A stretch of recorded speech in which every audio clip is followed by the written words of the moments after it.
আমি বলবো না আমি সেরা, যদি না তুমি বলো। প্রিয় শিক্ষার্থী, স্পেশাল ইউজেস নিয়ে এবার কথা বলি চলো।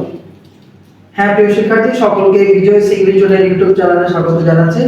আজকে তোমাদের জন্য যে টপিকটি তোমরা দেখতে পাচ্ছ অলরেডি, স্পেশাল ইউজেস। আজকে আমরা পার্ট 1 ক্লাসে মোটামুটি গুরুত্বপূর্ণ যে স্পেশাল ইউজেস গুলো আছে তোমাদের এসএসসি সিলেবাসের গ্রামারের টপিকে, সেই বিষয়টা নিয়ে আমরা আজকে পার্ট 1 ক্লাসে আমরা প্রথম অংশে আমরা বিভক্ত করেছি আজকের ক্লাসে। সেখানে আমরা দেখাবো যে স্পেশাল ইউজেস গুলো কি এবং কিভাবে আমরা এগুলো ব্যবহার করবো পরীক্ষার খাতায়। চলো আমরা আমাদের ক্লাসে শুরু করছি। প্রিয় শিক্ষার্থী দেখো রুলস 1। তো আমি রুলসে প্রবেশ করার আগে একটা কথা তোমাদের উদ্দেশ্যে যেটা বলবো যে ফ্রেজ এবং যে ওয়ার্ডস হচ্ছে আসলে আমরা যদি একটু দেখি যে মূলত বাক্যের ক্ষুদ্রতম একটা একক হচ্ছে ওয়ার্ড। অন্যদিকে ফ্রেজ হচ্ছে শব্দ বা শব্দ সমষ্টি, যেটা একটা আলাদা পার্টস বা স্পেস হিসেবেও কিন্তু কাজ করতে পারে। ব্যাপারটা একটু খেয়াল করবা। তো আমরা চলে আসছি আমাদের যে স্পেশাল ইউজেস, সেই ইউজেসের মধ্যে আমরা দেখব কিভাবে কোন বিষয়গুলো আমাদের এখানে লিখতে হবে। যেমন তোমাদের রুলস 1 আমি আজকে এই মুহূর্তে যেটা বলছি ওয়াজ বাউন্ড। স্পেশাল ইউজেসটা কিভাবে আসবে, তোমাদের বক্সের মধ্যে এরকম কিছু ফ্রেজ অথবা ওয়ার্ডস দিয়ে দিবে। সেই ফ্রেজ বা ওয়ার্ডগুলো নিচে যে তোমাদের যে সেন্টেন্সগুলো থাকবে এরকম করে, সেই সেন্টেন্সগুলো খেয়াল করে কোন সেন্টেন্সের গ্যাপটাতে কোন ওয়ার্ড বা ফ্রেজটা বলবো বক্সের থেকে, সেইটা তোমাকে বুঝে লিখতে হবে। আর সেই কারণে তোমাকে আমি আজকের পার্ট 1 ক্লাসে দেখাবো যে কোন ধরনের ফ্রেজগুলো তুমি জানলে বা কোন ধরনের ফ্রেজগুলো কোন ধরনের বাক্যে বলবে, সেটা আমি তোমাদেরকে আজকে পার্ট 1 ক্লাসে দেখাবো। ওকে, প্রথমে দেখো প্রিয় শিক্ষার্থী, ওয়াজ বাউন্ড যখন তোমার বক্সে থাকবে, সেই ওয়াজ বাউন্ডটা দিয়ে তুমি কিভাবে কোথায় লিখবে সেটা দেখো। ওয়াজ বাউন্ড এই ফ্রেজটি প্যাসিভ ভয়েসে জন্মগ্রহণ করা অর্থে ব্যবহার করা হয়।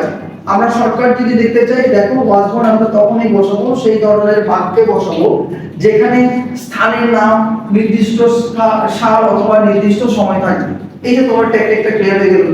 আমরা ওয়াজ বাউন্ডটা কখন বোঝাবো, যদি কোনো সাল থাকে, যদি কোনো তোমার নির্দিষ্ট সময় থাকে, সেই সময়গুলোর আগে বা সেই সালের আগে বা সেই স্থানের আগে আমরা ওয়াজ বাউন্ডটা বসাবো। যেমন দেখো, Humayun Ahmed was a teacher, author, dramatist and filmmaker। তাহলে এটা একটা বাক্য আমরা দেখতে পাচ্ছি, এটা আমাদের প্রশ্নের মধ্যে দেওয়া হলো। He dashed on 13 November 1948। তাহলে এটা কি, এটা অবশ্যই আমরা দেখতে পাচ্ছি একটা সাল দিয়ে দিয়েছে। এন্ড তোমরা এর মধ্যে দেখতে পাচ্ছ আমি তোমাদের জন্য লিখে রেখেছিলাম, উত্তর হয়ে গেল কি ওয়াজ বাউন্ড। তাহলে আরো কয়েকটা एग्जांपल দেখো ওয়াজ বাউন্ড নিয়ে। Sir Walter Scott was both a poet and a novelist। একটা তথ্য তোমাকে দিয়ে দিল প্রশ্নে, এই যে দেখো এরপর হি ড্যাশ, এই যে হি ওয়াজ বাউন্ড হয়ে গেল কেন, এই দেখেন স্যার বাট বুঝে গেছে। এভাবে করে আমরা দেখতে পাচ্ছি যে एग्जांपल গুলো এখানে দেওয়া আছে সবগুলো মোটামুটি এই ওয়াজ বাউন্ডের। এন্ড তুমি যখন সেন্টেন্স করো তখন তুমি ওয়াজ বাউন্ডটা ধরতে পারো। একটা বিষয় তোমাদের একটু জানিয়ে দিচ্ছি, সেটা দেখো যে he was died in 1975। এই লাইনটা কিন্তু ফুল was died, ঠিক আছে? এটা আসলে হবে কি he died in, এক্ষেত্রে was died বলা যাবে না। এন্ড পরবর্তী বাক্যটা একটু করে খেয়াল করো, he was born in 1975। তাহলে এখানে দেখো was bornটা কি মোডে আছে, প্যাসিভ মোডে আছে। তো এই শিক্ষার্থী তাহলে আমরা বুঝে গেলাম যে was bornটা আমরা কোন ধরনের সেন্টেন্সের যে থাকবে, সেই সেন্টেন্সের কি থাকবে আমরা বসাবো সেটা বুঝে গিয়েছি যে নির্দিষ্ট স্থান, সাল অথবা যদি কোনো সময় উল্লেখ থাকে আমরা তখন গ্যাপ থেকে বা বক্স থেকে আমরা কি করব, ওয়াজ বাউন্ডটা নিয়ে। নেক্সট আমরা আমাদের আরেকটি বিষয়টাতে যাব, রুলস নাম্বার 2 তে আমরা যাচ্ছি। ইয়েস প্রিয় শিক্ষার্থী, রুলস নাম্বার 2 আমরা এখানে দেখতে পাচ্ছি লেট অ্যালোন। লেট অ্যালোন একটা ফ্রেজ, আমরা লেট অ্যালোন ফ্রেজটি কোথায় বসাবো সেটা আমরা দেখব। তার আগে লেট অ্যালোন বিষয়টা আমরা একটু দেখি কি বলছে না। এই ফ্রেজটি বাংলা অর্থ না বললেই নয় অথবা তো দূরের কথা। লেট অ্যালোন অর্থ কি, না বললে নয় অথবা তো দূরের কথা। এইটি ধারা পূর্বের উল্লেখিত বিষয়বস্তু থেকে সম্পূর্ণ বিপরীত ধারণা প্রকাশ পায় পরবর্তী উল্লেখিত বিষয়বস্তু উল্লেখের মাধ্যমে।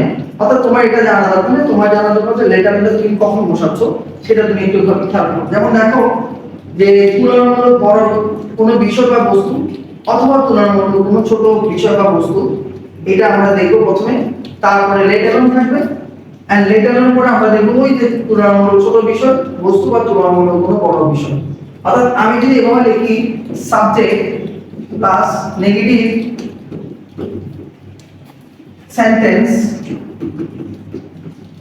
অথবা সেন্সও লিখতে পারো, এরপরে কিন্তু আমরা একটা লেটার তখন মনে রাখবা সেন্টেন্সের পরে ম্যাক্সিমাম সময় একটা কমা থাকে, তারপরে একটা গ্যাপ দেয়, এরপরে তোমার আবার কমা থাকে অনেক সময়, এন্ড তারপর কিন্তু তোমার নাম থাকে, কোনো সাবজেক্ট থাকে না অথবা নাম ফ্রেজ থাকে। তো এই শিক্ষার্থী এটা একটু খেয়াল করতে হবে।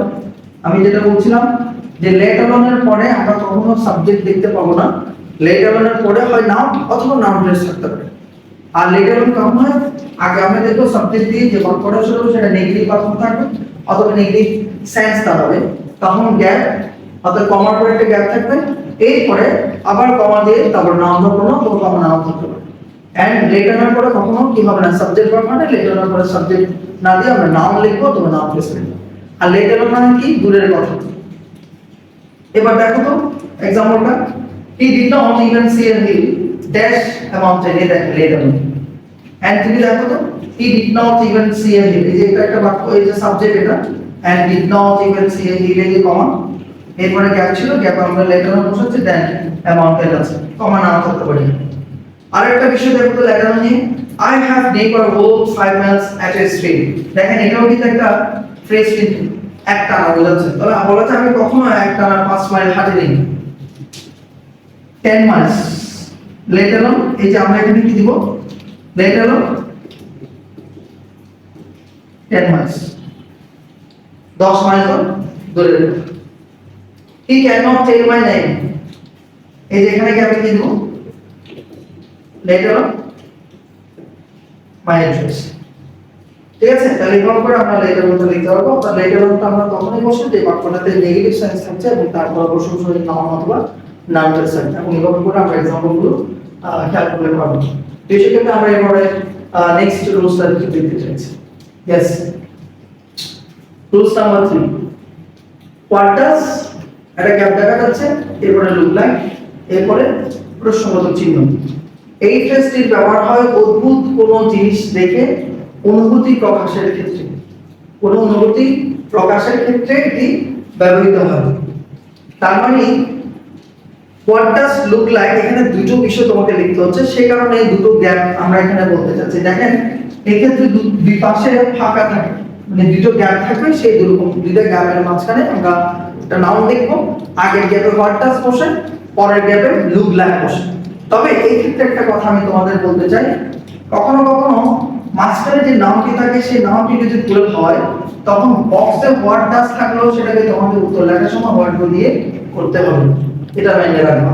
ঠিক আছে, বেসিক্যালি শর্টকাটে আমি তোমাদেরকে যেটা দেখাচ্ছি, দেখো হোয়াট ডাজ এই যে সিঙ্গুলার নাম, এটা মাঝখানে আছে, এন্ড এরপরে লুক লাইক বসে প্রশ্নবোধক চিহ্ন আছে, এটা হচ্ছে বিষয়। যেমন দেখো একটা एग्जांपल, সং জিজ্ঞেস করছে ড্যাশ এ স্যাটেলাইট ড্যাশ, এই যে এখানে একটা ড্যাশ করবে, মানে একটা গ্যাপ আছে, তাহলে what does a satellite look like, এটা হচ্ছে উত্তর। তখন ফাদার বলে I have heard of it but never got a chance to see it. এরপর আরেকটা আমরা যদি एग्जांपल দেখি, দেখো প্রেসিডেন্ট দুটো গ্যাপ দিন, তাহলে কি বলছে, বেবি তার মাকে জিজ্ঞেস করছে মা ড্যাশ এ নাও, তাহলে আমরা কি লিখবো, what does A now look like প্রশ্নবোধক চিহ্ন। এবার করে আমরা কিছুটা চাইলে লিখতে পারছি এবং দুটো গ্যাপ থাকলে লিখব। যেমন এখন যদি এরকম থাকে, দেখো তো প্রিয় শিক্ষার্থী, মনে করো ড্যাশ,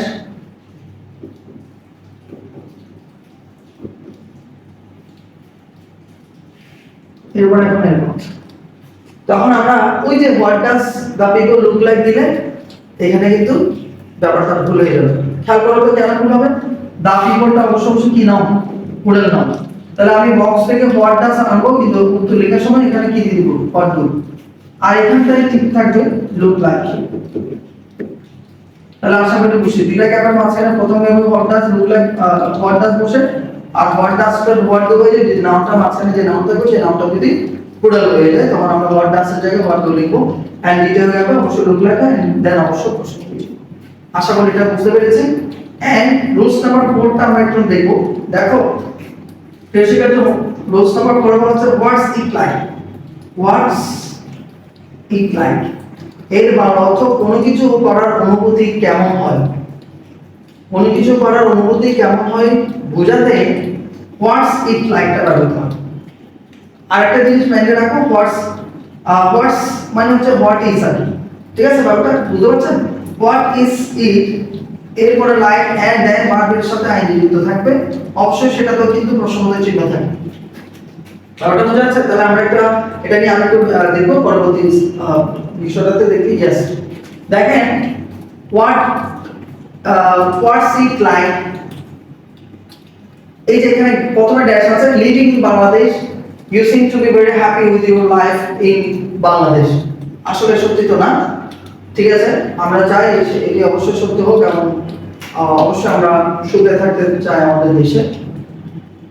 তাহলে ব্যাপারটা দেখো প্রিয় শিক্ষার্থী, আমরা দেখতে পাচ্ছি যে কোনো কিছু জানতে চাওয়ার যে অনুভূতি এবং হোয়াটস ইট লাইক এর পর অবশ্যই ভার্বের সাথে কি থাকছে? আইএনজি থাকছে এবং ওই বাক্যে কিন্তু কি থাকছে? প্রশ্নবোধক চিহ্ন।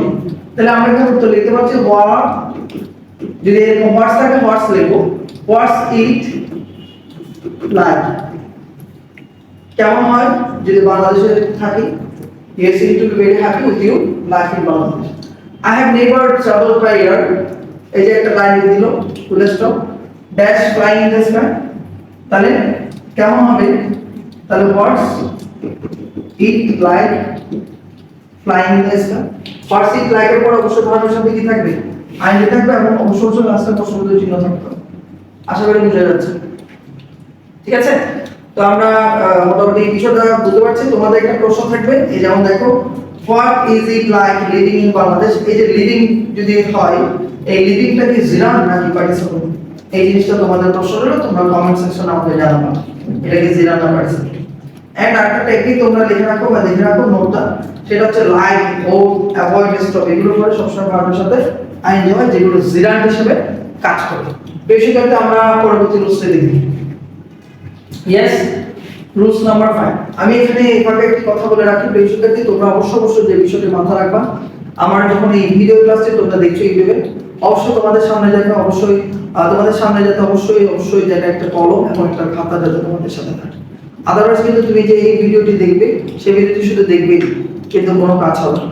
আমি চাই তুমি কোনো কিছু জানো, কোনো কিছু যাতে পারো এবং সেই তখনই সেটাই আমার জায়গা থেকে এই যে এতগুলো ভিডিও আমরা করছি তোমার জন্য, সেই ভিডিওটা সার্থক হবে। আদারওয়াইজ কিন্তু তুমি যদি স্ক্রলিং করতে থাকো তাহলে কোনো বিষয়ে কিন্তু কোনো লাভ হবে না।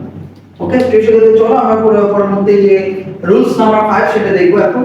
এটি তোমাদের জানা আছে, আমরা এর আগে একটা ভিডিওতে বিশেষ করে রাইট সিরিজেস অফ ভার্ব যখন আমরা ক্লাস করছিলাম সেখানে তোমাদেরকে দেখিয়েছিলাম যে হোয়াট ইফ বা হোয়াট ইফ না অ্যাজ ইফ বা অ্যাজ কিভাবে আমরা ইউজ করব সেটা দেখিয়েছি। এখানে আমরা আবার একটু করে রিভিউ করে নিব। অ্যাজ ইফ অথবা অ্যাজ দো, এটাও কিন্তু আমরা দেখবো বক্সে যদি থাকে স্পেশাল ইউজের তখন সেটা কিভাবে করি। তো অ্যাজ ইফ অথবা অ্যাজ দো এর অর্থ হচ্ছে যেন বোঝাচ্ছে। এটি মিডল কনজাংশন হিসেবে, এটা কিন্তু জানার বিষয়। এটি কনজাংশন কি মাঝখানে বসে, অ্যাজ ইফ কোথায় বসে, অ্যাজ ইফ বা অ্যাজ দো কোথায় বসে, মাঝখানে বসে। এটি মিডল কনজাংশন হিসেবে দুটি ক্লজ এর মাঝে কল্পনামূলক অর্থ প্রদানের ব্যবহৃত। এই হচ্ছে তোমাদের জানার বিষয়। তো দেখো অ্যাজ ইফ এর ক্ষেত্রে আমরা যেহেতু বলছি অ্যাজ ইফ বা অ্যাজ দো কোথায় বসে, বাক্যের মাঝখানে, দুটো বাক্যের মাঝখানে। তো অ্যাজ ইফ বা অ্যাজ দো দুটোর অর্থ একই। তো দেখেন অ্যাজ ইফ এর আগে যদি প্রেজেন্ট ইনডিফিনিট টেন্স হয়, পরেরটা হচ্ছে পাস্ট ইনডিফিনিট। আবার যদি আগে পাস্ট ইনডিফিনিট টেন্স হয়, পরে হচ্ছে পাস্ট পারফেক্ট। পাস্ট পারফেক্ট মানে আমি মনে করছি যে সাবজেক্টের পরে আপনি অবশ্যই দেখবেন হ্যাড আছে, এন্ড হ্যাডের পরে ভার্বে পাস্ট পার্টিসিপল ফর্ম। তাহলে অ্যাজ ইফ বা অ্যাজ দো আমরা মাঝখানেই বসাবো। আগে প্রেজেন্ট টেন্স হলে পরে পাস্ট টেন্স, আগে যদি পাস্ট টেন্স হয় পরে পাস্ট পারফেক্ট টেন্স। এটা আমরা একটু মাইন্ডে রাখবো। এখানে আমরা একটা বিষয় দেখছি এটা তোমরা জাস্ট একবার খেয়াল করে দেখে নিতে পারো। মূলত যদি অ্যাজ দো এর সমার্থক শব্দ হিসেবে অ্যাজ ইফ ব্যবহৃত হয়, আমরা একটু আগে বললাম। তবে আমরা যেটা দেখতে পেয়েছি যে ম্যাক্সিমাম সময় অ্যাজ দো এর জায়গায় অ্যাজ ইফটা বেশি এসেছে। একই কথা, যেটা আসলে আমরা অবশ্যই মাঝখানে বসবো। আগে প্রেজেন্ট টেন্স হলে পরে পাস্ট টেন্স হয়, আগে পাস্ট টেন্স হলে পরে পাস্ট পারফেক্ট টেন্স হয়। এক্সাম্পল হিসেবে আমরা একটু দেখতে চাই। ফর এক্সাম্পল, ফার্দি ইজ অলওয়েজ boastful of। দেখেন boastful একটা প্রিপজিশন, boastful এর পরে একটা প্রিপজিশন সবসময় বসবে, সেটা হচ্ছে অফ। ঠিক আছে, এটা অ্যাপ্রোপ্রিয়েট প্রিপোজিশন আমরা ক্লাসে দেখেছি। তাহলে দেখেন Fardin is always boastful of his uncles, অহংকার করে তার আঙ্কেলকে নিয়ে। he talks, এই যে he talks, সে কথা বলে ড্যাশ এই যে as if যেন they were the most powerful man in the world or in the country। তাহলে দেখেন as if বসে এবং they were, না they were এর জায়গায় আমরা এটা দিয়ে দিব না কি they were the most না লিখে আমরা লিখবো he talks as if he were লিখবো, এখানে এটা দিয়ে হবে না। he talks, সে কথা বলে যেন he were the, যে দেখেন he were হয়েছে এখানে একটা বিষয় আমি রাইট ইউজেস অফ ভার্ব বলেছি যে সাবজেক্টের পরে সব সময় হয় as if বা as though এর পরে, তাহলে as if টা এখানে বসে গেল। এছাড়া তুমি আরেকটা দেখতে পারো যে নিচে আছে নাম্বার 2 তে he acts dash he were rich, সে অভিনয় করে যেন সে ধনী, তাহলে as if এখানে আমরা দিয়ে করতে পারি বা as though দিতে পারি, তাহলে মাঝখানে বসে, ঠিক আছে। সো নোবডি লাইকস ইট, এবার করে as if as though বিষয়টা আমরা আশা করি জানতে পেরেছি এবং এটা মোটামুটি অনেক সহজ। আমরা পরবর্তী রুলসটা দেখতে চাই। Yes, প্রিয় শিক্ষার্থী, আমরা দেখতে পাচ্ছি rules number 6 what if। what if, তো বক্সে যখন what if থাকে আমরা সেটা কখন কিভাবে কোন বাক্যে বসাবো সেটা একটু দেখব। তো what if এই ফ্রেজটির অর্থ যদি এমনটি হয় তাহলে কি হয়, তার অর্থ কি যদি এমনটি হয় তাহলে কি হয় এটা। আর এটা আমরা কখন বসাবো, দেখো শুরুতেই গ্যাপ থাকবে প্রিয় শিক্ষার্থী, দেখেন শুরুতে গ্যাপ থাকবে, এরপরে একটা হাবোধক বাক্য থাকবে। কি বোধক বাক্য থাকবে? হাবোধক, অ্যাসার্টিভ সেন্টেন্স, অর্থাৎ সাবজেক্ট ভার্ব দিয়ে আমরা যে কোনো একটা বাক্য দেখব। আচ্ছা প্রিয় শিক্ষার্থী, তোমাদেরকে যদি বলি যে স্বাভাবিকভাবে আমরা যখন কোনো একটা বাক্য লিখি সাবজেক্ট ভার্বের পরে এক্সটেনশন বা অবজেক্ট থাকবে, এরপরে কি ফুল স্টপ হয় নাকি প্রশ্নবোধক চিহ্ন হয়? ধরো আমি বললাম আই নিউ টিচার, তাহলে আমরা লাস্টে কি প্রশ্নবোধক দেব নাকি ফুল স্টপ দেব? রাইট, আমরা অবশ্যই ফুল স্টপ দেব। কিন্তু এইখানে যেটা বলছে যে এরকম একটা অ্যাসার্টিভ বাক্য থাকবে, তারপরে কিন্তু দেখা যাবে কি আছে? প্রশ্নবোধক চিহ্ন আছে, তখন আমরা পড়ি এই যে যদি এমন হয় তাহলে কি হয়, ঠিক আছে। হোয়াট ইফ, আমি ইংলিশ টিচার যারা দূর দূরান্ত থেকে ইউটিউব চ্যানেলের মাধ্যমে দেখছো তাদেরকে বলছে রেশিওটা তো ভেরি গুড। আমরা একটা एग्जांपल এখানে দেখতে চাইছি, যেমন এখানে বলছে the authority of Dhaka University contacts with Pakistan that the government of Bangladesh takes initiatives to cut off diplomatic relations with Pakistan। তাহলে কেমন হবে? এই যে হোয়াট ইফ হয়ে গেছে, এগুলো কিন্তু বোর্ড কোশ্চেন থেকে আনা হয়েছে প্রশ্নগুলো, সেজন্য তোমাদের এখানে দেখানো হচ্ছে। যেমন এখানে একটা দেখো the river is calm, এখন রিভারটি কি আছে? শান্ত আছে, dash we swim in the river. এবং যদি কেমন হয় যদি আমরা রিভারে সাঁতার কাটতে পারি তাহলে এখানে কি হয়ে যাবে? What if. দেখেন একটা হাবোধক বাক্য কিন্তু প্রশ্নবোধক চিহ্ন আছে। তো প্রিয় শিক্ষার্থী, আশা করছি হোয়াট ইফ এর ব্যাপারটা বুঝে গিয়েছো। তাই আমরা রুলস নাম্বার 7 এর দিকে যাচ্ছি। রুলস নাম্বার 7 দেখেন নো সুনার হ্যাড, এটাও তোমাদের জানা আছে, আমরা রাইট ইউজেস ভার্ব করেছি। এফএসটি ব্যবহার করা হয় বাক্যটির বানাতে তাৎক্ষণিকভাবে প্রকাশ হতে, যেমন হতে না হতে, ঘুরতে না ঘুরতে, এগুলো আমরা নো সুনার হ্যাড দিয়ে প্রকাশ করব। তো নো সুনার হ্যাড এর নিয়মটা হচ্ছে শুরুতে নো সুনার হ্যাড এর পরে বাক্য থাকবে, এরপরে দ্যাট দিয়ে দিতে পারবো। আমরা পরবর্তী স্ক্রিনে দেখাবো। আসো আমরা পরবর্তী স্ক্রিনে চলে যাচ্ছি। यस প্রিয় শিক্ষার্থী, দেখো তোমাদের জন্য আমি আবার একটু বলি নো সুনার হ্যাড, এই যে নো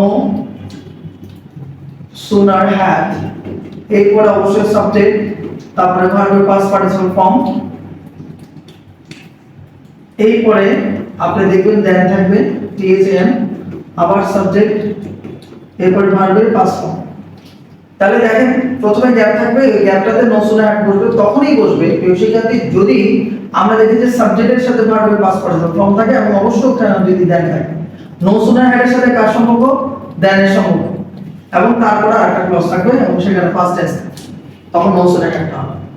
ঠিক আছে, তাহলে একটু করে দেখো তো the students were talking in the class full stop does the teacher enter the class then they stop talking। তাহলে নো সুনার হ্যাড বসিয়ে দিলাম আমরা এখানে, নো সুনার হ্যাড বসিয়ে দিলাম। দেখো no sooner had the teacher entered the class, এই যে দেন আছে they stop talking। এবার আমরা নো সুনার হ্যাড এর ব্যবহার করতে পারি। তো নো সুনার হ্যাড হবে কখন? প্রথমে শুরুতে গ্যাপ থাকবে, তারপরে সাবজেক্ট ভার্ব থাকবে, আবার দেন থাকবে। দেনের সাথে কিন্তু নো সুন হ্যাড কিন্তু কানেকশন কিন্তু মনে রাখবেন। আশা করি এটা বুঝে গেছে। এরপর আমরা চলে যাচ্ছি রুলস নাম্বার 8 এ।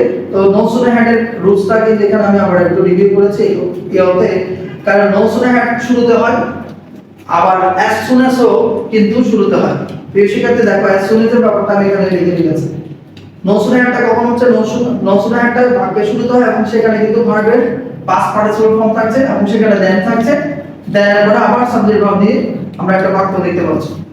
তো ঠিক অ্যাজ সুন অ্যাজটাও কিন্তু একইভাবে বাক্যের শুরুতে বসবে, কিন্তু সেখানে কোনো দেন থাকবে না, দেনের জায়গায় কি থাকবে, কমা থাকবে। এই যে কমাটা দিয়েছি, অর্থাৎ দেখো এই যে দেখো অ্যাজ সুন অ্যাজ শুরুতে বসতে পারে, তারপরে কিন্তু সাবজেক্ট ভার্ব, এই ভার্বটা প্রেজেন্ট ফর্ম হতে পারে, পাস্ট ফর্ম হতে পারে, তারপরে কিন্তু কমা, আবার সাবজেক্ট ভার্ব থাকবে, এরপরে এক্সটেনশন। নো সুন হ্যাডটা হচ্ছে যে তোমার শুরুতে বসে কিন্তু সাবজেক্টের পাস্ট পার্টিসিপল ফর্ম এবং দেন দিয়ে আবার সাবজেক্ট ভার্ব। অ্যাজ সুন অ্যাজটা শুরুতে বসে কিন্তু এখানে কোনো দেন থাকবে না, এটা হচ্ছে বিষয়। যেমন এটার অর্থ হচ্ছে কি, এটা অ্যাজ সুন অ্যাজ প্রেসক্রিপ্ট মানে অর্থ হচ্ছে শীঘ্রই বোঝাচ্ছে, ঠিক আছে। তাহলে দেখো শর্টকাটটা আমরা যদি দেখি, পাস্ট ইনডিফিনিট টেন্স হয় অনেক সময় অ্যাজ সুন অ্যাজ মাঝখানে বসতে পারে, আবার পাস্ট ইনডিফিনিট টেন্স হয়। এছাড়া অ্যাজ সুন অ্যাজ দিয়ে পসিবলটা বসে অ্যাজ সুন অ্যাজ পসিবলটা হতে পারে। পাস্ট টেন্স মানে পাস্ট ইনডিফিনিটের মাঝখানে অ্যাজ সুন অ্যাজ বসতে পারে, শুরুতে অ্যাজ সুন অ্যাজ বসতে পারে, তারপরে কমা থাকবে। এইভাবে করে আমরা অ্যাজ সুন অ্যাজ এর ব্যাপারটা দেখব। যেমন একটু আরো ক্লিয়ারের জন্য আমরা মনে করি ডিসকাশন আরো একটু ক্লিয়ার করছি, এক্সাম্পলটা দেখো। The storm was raining violently. We got our dash it immediately. তাহলে as soon as এটা বাক্যের মাঝখানে বসি, যত তাড়াতাড়ি আমরা বের করতে পারি এটা কথা। যেমন his father being sick, he needs to go home as soon as possible. তাহলে এক্ষেত্রে দেখেন এটা শুরুতে বসানি, এটা মাঝখানে বসতে হবে, শুরুতেও বসতে পারে। যে as soon as না আপনি এরকম লিখতে পারেন as soon as the teacher entered the class, মানে দেন এর জায়গায় আমি যদি কমা দিয়ে দিই তাহলে কিন্তু শুরুতে as soon as বসবে। তাহলে আশা করি নো সুন হ্যাড এর সাথে দেনের সম্পর্ক, আর নো সুন হ্যাড এর পরে দেন থাকে এবং সাবজেক্ট দিয়ে কিছু থাকা। as soon as এর ক্ষেত্রে শুরুতে as soon as বসবে, সাবজেক্ট ভার্ব দিয়ে কমা থাকবে, এরপর আবার সাবজেক্ট ভার্ব বসতে পারে, অথবা as soon as টা মাঝখানেও কিন্তু বসতে পারে। তো বাক্য দেখে আমরা করব। ওকে, আমরা পরবর্তী রুলসে যাব। Yes, rules number 9। প্রিয় শিক্ষার্থী দেখো হ্যাভ টু। তো আমি এখানে একটা বিষয় বলি তোমাদেরকে, স্পেশাল ইউজেস এর মধ্যে আমাদের একটু ক্রিটিক্যাল হয়ে যায়, সহজ কিন্তু আবার ক্রিটিক্যাল হয়। সেটা হচ্ছে have to, has to, had to অথবা হ্যাড বেটার। এই তিনটা বিষয় আমি তোমাদের জন্য এখানে একটু খুব সুন্দর করে দেখিয়ে দেবো, তোমরা একটু খেয়াল করে বিষয়টা দেখো in details.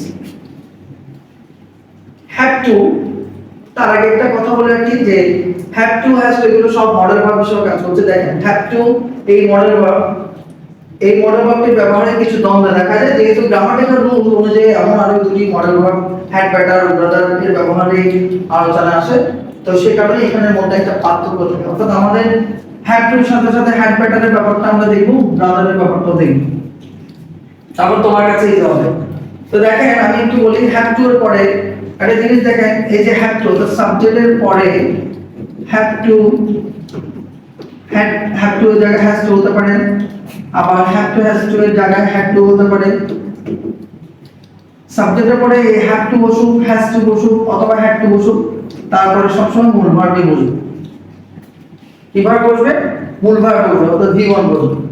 R have to বা হ্যাজ টু দিয়ে মূলত আমরা যে মাস্ট বলি, এই মাস্টার একটা স্পেশাল ইউজেস হচ্ছে হ্যাভ টু অথবা হ্যাজ টু। আমরা হ্যাজ টু লিখব যখন সাবজেক্টটা অর্থাৎ প্রোনাউনটা অথবা সাবজেক্টটা অথবা নাউনটা যখন থার্ড পারসন সিঙ্গুলার হবে তখন হ্যাজ টু লিখব। আর হ্যাভ টু হ্যাজ টু এর জায়গায় হ্যাড টু হবে যদি সেটা পাস্ট টেন্স হয়, তখন আমরা কিন্তু ওই হ্যাভ টু অথবা হ্যাজ টু না রেখে হ্যাড টু লিখব। এই যে তো বাট হ্যাভ টু বা হ্যাজ টু দিয়ে মূলত কি বোঝাচ্ছে? মাস্ট। এটা হচ্ছে মূলত বিষয়। এই যে বলবো না, ওই যে আবশ্যিক বোঝাতে আমরা হ্যাভ টুটা ইউজ করতে পারি বা হ্যাজ টুটা ইউজ করতে পারি, এটা হচ্ছে ফ্যাক্ট। তাহলে দেখেন my college is far away from our house. তো কলেজটা আমার বাসা থেকে অনেক দূরে, তাহলে তুমি বা আমি কলেজে যাচ্ছি না বা যাবো না, আমাকে অবশ্যই যেতে হবে। তাহলে আমরা কি লিখছি? আই হ্যাভ টু, বক্স থেকে কি লিখবো? I have to walk a long way to go to my college. I did seek advice from a doctor. I have been suffering from fever for a long time. সে দীর্ঘদিন ধরে কি হচ্ছে, সে দীর্ঘক্ষণ যাবত জ্বরে ভুগছে অনেকদিন ধরে, তাকে অবশ্যই কি করতে হবে, একটা ভালো ডাক্তারের সান্নিধ্যে যেতে হবে বা আশেপাশে যেতে হবে। তাহলে আমরা কি লিখছি, হ্যাঁ। তাহলে হ্যাভ টু বা হ্যাজ টু এটা হচ্ছে মাস্ট এর অর্থে ইউজ করা হয়, যেখানে আমরা মাস্ট লিখবো সেখানে হ্যাভ টু বা হ্যাজ টু লেখা হয়, অথবা ফার্স্ট টেন্স যদি হয় তখন হ্যাভ টু লিখতে হয়। ওকে, আমরা দেখবো এখানে পরবর্তী রুলসটা আমরা একটু দেখি।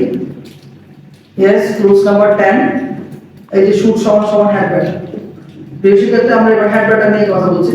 তো হ্যাড ব্যাটারটা কি, use to give advice about specific thing. Had batter এর মূলত হচ্ছে যে শুড, আমরা শুড যেখানে লিখতে পারি সেখানে কিন্তু আমরা হ্যাড ব্যাটার লিখি। তোমাদের জন্য যদি বলি যে হ্যাড ব্যাটার এটা কি পাস্ট টেন্স নাকি প্রেজেন্ট টেন্স নাকি ফিউচার টেন্স? প্রিয় শিক্ষার্থী, হ্যাঁ এতক্ষণ তোমরা হয়তো কেউ বলছো একটু দেখে স্যার এটা পাস্ট টেন্স, আবার কেউ বলছো না পাস্ট টেন্স কেন, এটা তো ফিউচার টেন্স, আবার কেউ বলছো না এটা পাস্ট টেন্স। প্রিয় শিক্ষার্থী, আমি তোমাদের একটা কথা বলি যে খেয়াল করো, হ্যাড ব্যাটার মানে আমরা বলছি কি শুড, হ্যাড ব্যাটার মানে আমরা বলছি কি শুড। যদি তুমি শুডকে মনে করো যে এটা পাস্ট টেন্স নয়, তাহলে হ্যাড ব্যাটার কি নয়, পাস্ট টেন্স নয়, ঠিক আছে। শুডটা হচ্ছে উচিত অর্থে ব্যবহার করা হয়, তাহলে শুডটা কখনো পাস্ট টেন্সে আমরা লিখবো না বা লিখি না। তাহলে শুডটা হয় ফিউচার টেন্স অথবা প্রেজেন্ট টেন্সকে নির্দেশ করে। ঠিক সেম ওয়েতে হ্যাড ব্যাটারটাও প্রেজেন্ট টেন্স অথবা ফিউচার টেন্সকে রেফার করবে, এটা পাস্ট টেন্স হবে না। ক্লিয়ার? এটা হচ্ছে বিষয়। তাহলে আমরা খেয়াল করবো হ্যাড ব্যাটার কখন হচ্ছে যে উচিত বুঝাতে, অর্থাৎ শুডের যেখানে আমরা ব্যবহার করি। যেমন एग्जांपल দেখো, সিমস টু বি উইক, তাকে রোগ মানে অসুস্থ দেখাচ্ছে। she has consulted an experienced doctor, তাহলে she had better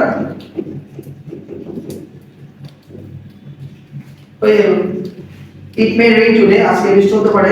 you did dash leave earlier, তোমার তাড়াতাড়ি বরং এখান থেকে চলে যাওয়া দরকার। তাহলে হ্যাঁ, হ্যাড ব্যাটারের পরে কখনো টু দেওয়া যায় না, হ্যাড ব্যাটারের পরে কখনো টু দেওয়া যায় না, হ্যাড ব্যাটারের পরে কখনো টু দেওয়া যায় না। যেভাবে আমরা শুডের পরে কখনো টু দিতে পারি না বা দিই না, ঠিক আছে। তাহলে হ্যাড ব্যাটারের ব্যাপারটা আমাদের কাছে এই যে হ্যাভ টু মানে হচ্ছে মাস্ট, হ্যাড ব্যাটার মানে হচ্ছে শুড।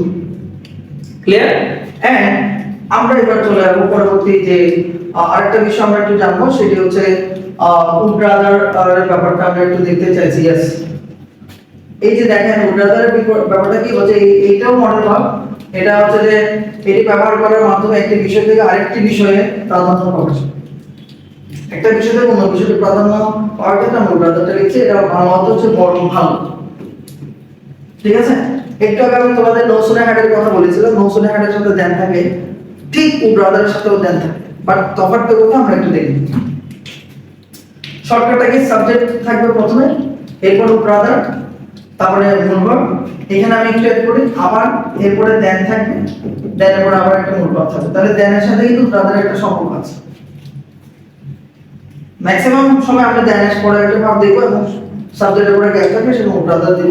কখনো কখনো দেন নাও থাকতে পারে, কিন্তু এটা একটা এভাবে করে আমরা দেখতে পারি কোরিলেশন হিসেবে। তো দেখো সাবজেক্টের পরে উড রাদার হয়, এই যে আমি যদি এখানে দেখাই 2 নম্বর, যে প্রথমটাতে বলা হচ্ছে সাবজেক্টের পরে উড রাদার পরে বিয়ন হয়, দ্বিতীয়টাতে বলা হচ্ছে যে সাবজেক্টের পরে উড রাদার হয়, এরপরে বিয়ন হয়, তারপর আবার দেন দিয়ে বিয়ন হয়। সেক্ষেত্রে উড রাদার ব্যবহার করা খুবই সহজ, কেননা কনজাংশন হিসেবে দেন অবশ্যই লেখা থাকে। ওই যে দেন থাকে তখন তুমি ইজিলি উড রাদারটা লিখতে পারো। তো উড রাদারের পরেও কিন্তু মূল ভাব বসবে, আর উড রাদারের সাথে দেনের সম্পর্ক থাকবে, কিন্তু দেনের পরেও একটা মূল ভাব আমরা বসাতে পারি। তাহলে একটু দেখো, তোমাকে আমি একটু ক্লিয়ার করে দিচ্ছি বিষয়টা। দেখো আমরা এই যে এখানে তোমাদেরকে দেখা একটা বিষয়। প্রথমে প্রিয় শিক্ষার্থী দেখেন, নো সুনার হ্যাড শুরুতে বসে গ্যাপ সাবজেক্ট থাকছে, এখানেও কিন্তু দেন থাকছে, তবে এই দেনের পরে আমরা কি দেখবো, আবার সাবজেক্ট এবং আবার ভার্ব, তবে ভার্বটা পাস্ট ফর্মে থাকে। এখানে দেখো তো সাবজেক্ট শুরুতে থাকছে, তারপরে আমরা কি দিচ্ছি উড রাদার, এখানে দেন আছে, তবে এখানে উড রাদারের পরে মূল ভার্ব, এখানে দেনের পরে মূল ভার্ব। তো বেসিক্যালি দুইটাতে দেন আছে, কিন্তু দুইটা দেনের মধ্যে তফাৎ কি, এটাতে শুরুতে নোসুনে হ্যাড দিয়ে সাবজেক্ট দিয়ে ভার্ব দিয়ে, অর্থাৎ এখানে আমরা দেখব সাবজেক্টের পরে ভার্ব পাস্ট পার্টিসিপল ফর্ম, তারপরে দেন দিয়ে সাবজেক্ট রিপিট। কিন্তু এখানে কি দেখতে পাচ্ছি, শুরুতে সাবজেক্ট, এরপরে গ্যাপ দিয়ে মূল ভার্ব, আবার দেন দিয়ে মূল ভার্ব, তখন আমরা উড রাদার লিখছি। তাহলে একটু দেখো তো, we dash pay visit to Cox's Bazar then the Sundarban, এতে দেন আছে, তো এখানে আমরা কি যেখানে দেখো কোনো ভাব নেই তাহলে দেন তো আছে, আর কোনো সাবজেক্ট না তাও কিন্তু আমরা এটা উল্টা দিয়ে করে দিতে পারছি। আশা করি বুঝা যাচ্ছে। we have already visited Sundarban's, এখানে একটা বলা আছে, এটা একটা sentence, we dash develop our humanity then observe hotel and style, এই যে উল্টা বসে আছে, develop then approach, এই যে দেন। তো প্রিয় শিক্ষার্থী, আশা করছি মোটামুটি যে সাবজেক্টের সাথে যে ব্রাদার থাকে আবার গ্যাপ দিয়ে দেন দিয়ে আবার সাবজেক্ট থাকতে পারে, বা সাবজেক্ট না থেকে নামও থাকতে পারে, কিন্তু রসুনের হেডের ক্ষেত্রে আমরা শুরুতে গ্যাপ দেব এবং সাবজেক্ট দিয়ে থাকবে এবং সেখানে দেনের পরে আবার সাবজেক্ট হবে, তিনটা বিষয় আমরা দেখব। তো এই হচ্ছে মোটামুটি পার্ট 1 এর ক্লাস, যেখানে আমরা প্রায় 10টা 11টা বিষয় আমরা দেখলাম, 11টা ফ্রেজ নিয়ে আমরা দেখলাম যে যেখানে কোনটা থাকলে কোন সেন্টেন্স আমরা বসাবো কিভাবে করে সেটা আমরা দেখতে পেলাম, এবং এখান থেকে বিষয়টা আমরা জানতে পারলাম যে স্পেশাল ইউজেস গুলো কিভাবে হয়। স্পেশাল ইউজেস গুলো আমরা যে এতক্ষণ পর্যন্ত যে 11টা বিষয় নিয়ে যে ডিসকাশন করলাম, ওই 11টা বিষয় কিন্তু তোমার বক্সের উপরে থাকবে। সেখান থেকে তোমাকে যে ফিলিং গ্যাপস গুলো যে দেওয়া থাকবে, যে সেন্টেন্স গুলো দেওয়া থাকবে, সেখানে তোমাকে সেন্টেন্সটা পড়ে ওই বক্স থেকে শব্দগুলো নিয়ে আসতে হবে। আশা করছি পার্ট 1 ক্লাসে তোমাদের অনেকগুলো বিষয় ক্লিয়ার হয়েছে। আমরা পার্ট 1 ক্লাসে যেগুলো করিয়েছি এগুলো 100% গ্যারান্টি যে তোমার পরীক্ষায় থাকবে। অবশ্যই তুমি এগুলো থেকে কমন পাবে এবং এগুলো বারবার প্র্যাকটিস করতে করতে তুমি দেখবে যে স্পেশাল ইউজেসটা ইজি হয়ে যাচ্ছে। তো প্রিয় শিক্ষার্থী, আজকে এই পর্যন্ত। আমরা পার্ট 2 ক্লাসে বাকি যে স্পেশাল ইউজেসের আরো যে বিষয়গুলো আছে সেগুলো আমরা দেখব। সেই আশাটুকু রেখে আমরা পার্ট 2 ক্লাসে দেখব, সেই আশাটুকু তোমাদের কাছে রাখছি, এবং তোমরা অবশ্যই পার্ট 2 ক্লাসে দেখবে। পার্ট 1 ক্লাসের সাথে পার্ট 2 ক্লাস মিলিয়ে দেখলে তোমার স্পেশাল ইউজেস ক্লিয়ার হয়ে যাবে। তা আশা করছি তোমরা এভাবে করে আমার ভিডিওর মাধ্যমে তোমাদের যে গ্রামার বিষয়ে সমস্যা হচ্ছে সেই বিষয়গুলো তোমরা জানতে পারছো এবং জানতে পারবা। তো আজকে এই পর্যন্ত, সবাই সুস্থ থেকো, ভালো থেকো।